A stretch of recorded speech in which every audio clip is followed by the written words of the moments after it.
लड़की ने अपनी पोशाक उठाई और यह देखकर आश्चर्यचकित रह गई कि उसके शरीर पर वास्तव में गिल्स उगाए थे।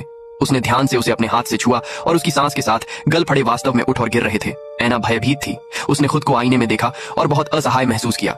लेकिन इसके बाद उसके साथ कुछ और भी भयानक हुआ। ऐना के पैर पूरी तरह से काले पड़ गए और उन पर अजीब सी पपड़ियां जम गई थीं।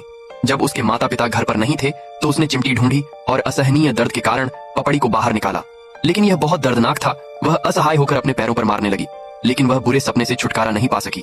जल्द ही ऐना पूरी तरह से टूट गई। वह रसोई में गई, रसोई का चाकू उठाया और बिना किसी हिचकिचाहट के अपनी कलाई काट ली। जैसे ही खून बाहर निकला, ऐना धीरे धीरे बेहोश हो गई।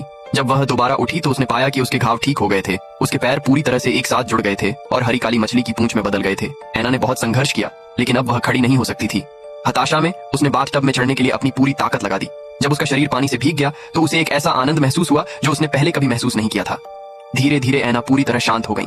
उसने अपने दोस्त का नंबर डायल किया और उससे अपनी आखिरी इच्छा पूरी करने में मदद करने को कहा।